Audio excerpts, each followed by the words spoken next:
Okay, well, I'm Wayne Hockmeyer, and I was here at Purdue from as a student in the Department of Entomology from 1962 to 66. Bachelor's degree. What's your story up to Purdue? How'd you get to Purdue?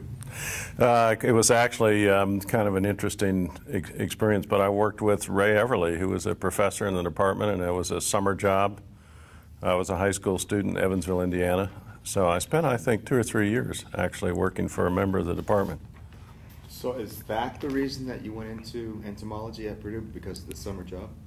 I think it was, pretty much an initial stimulus. Part of that time I didn't know a lot about entomology, and it really was the first phase of what developed into a long-term interest in tropical diseases. So I got into entomology. Then I discovered I was interested in medical entomology. And then over time that evolved into medical parasitology and immunology, and I spent 20 years trying to develop malaria vaccines. You discovered an interest in medical entomology as an undergraduate? Yes. Tropical diseases and... I think it just reflected a kind of a long interest in tropical diseases. And that was sort of this initial direction I took when I discovered, geez, this stuff is pretty interesting, and it became pretty much a lifelong interest. So did you know when you were an undergraduate at Purdue that you wanted to go on and continue and do a higher degree? No, I think it was kind of fortuitous in a way. It was actually I owe the sort of the longer experience in a way to Dr. Osmond, because those were the days of the Vietnam War, and I was starting out. I was going to take a job at Dow Chemical and in sales and marketing. And John actually happened to mention to me that the Army had interest in medical entomologists, and that they had a direct commissioning program.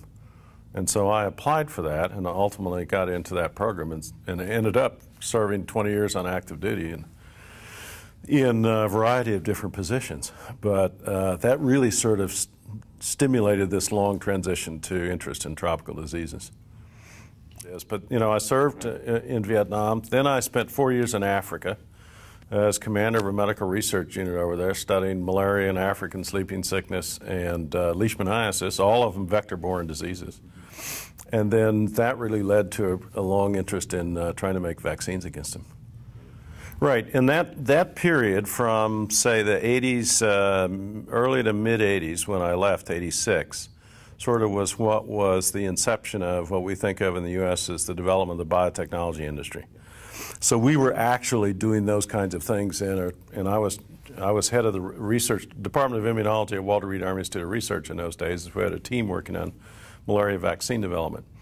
And then I decided, I'm going to have a second career, because the Army only lets you stay for 30 years, and or you could retire at 20, and that was a lot easier. I would have been 40 when I left. A lot easier to get a job at 40 than it is at 50.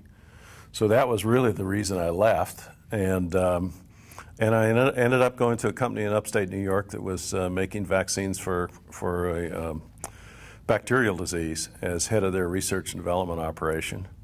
To make a long story short, ran into a couple of venture capitalists, which I knew nothing about business or raising money or starting companies or anything.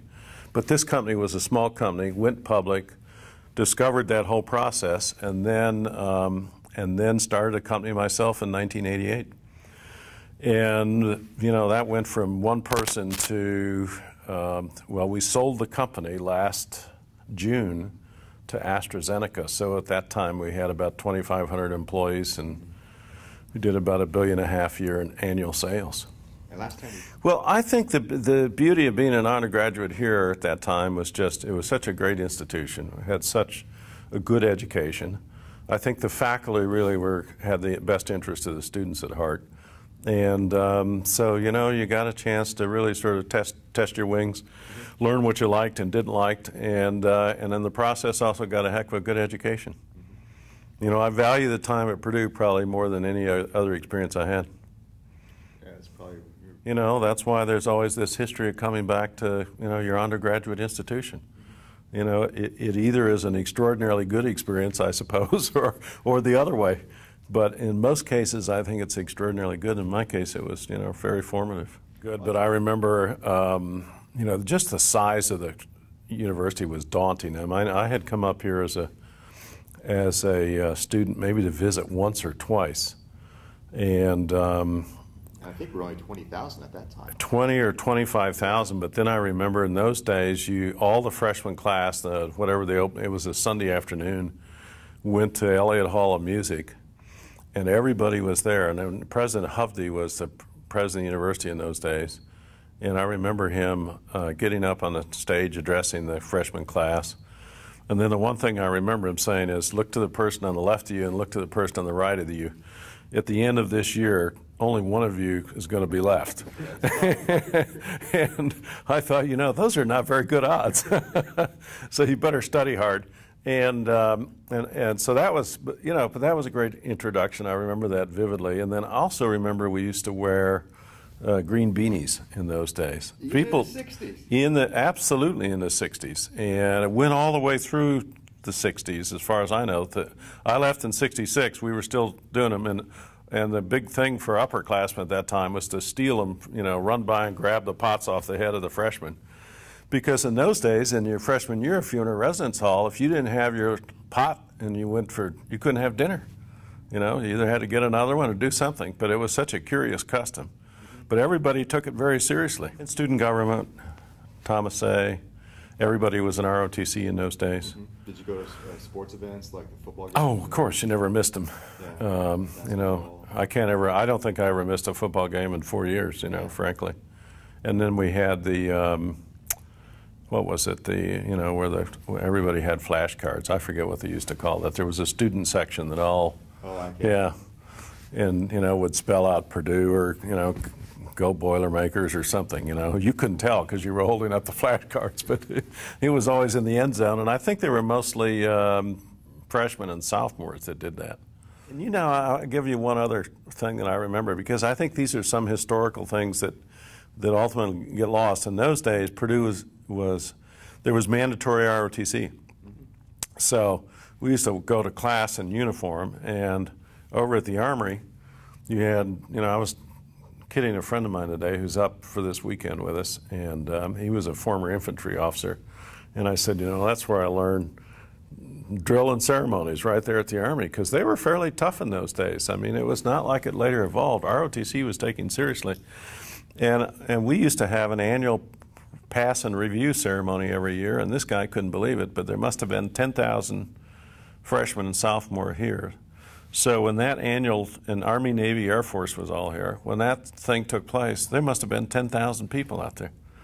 And, you know, when you think of that in those days and compare it to today, it's hard to believe.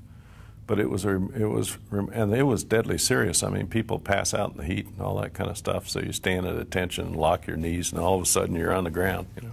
I would say that I would give them the same advice that I think I always followed, and I told my own son, you know, which is, you know, do what you have a passion to do. You know, follow your interest, and don't worry about whether you make a lot of money doing it, or don't worry about what anybody thinks about it. If it's something you really feel committed to and you like doing it, I think that's going to make you happiest in the long term. And, you know, I think it stood me in good stead over the years, and I think it's just good advice. If you do what you like, you're going to be successful. You're going to contribute to society, and you're going to feel rewarded yourself, personally at least, thinking you're doing something positive. Right. Seems like it has retained all its great characteristics. I think it's, in terms of the student and the faculty, as far as I can tell. But it's just a much greater institution. I think what's going on today and what's been going on in the last 10 or 20 years is just remarkable. What's going on down at Discovery Park, I think, is extraordinary. The fundraising campaign that has just been completed is, you know, I guess it's the biggest in the history of the university, and it's probably one of the biggest in the history of any university in the Big Ten. So there's this sense of dynamism here that I think is extraordinary. And I also think it means that, you know, that's going to carry the university forward in every great way for the next 100 years. So, you know, you come back as as an alum, and it's awfully good to see what you see when you come back to Lafayette today. Makes a huge difference.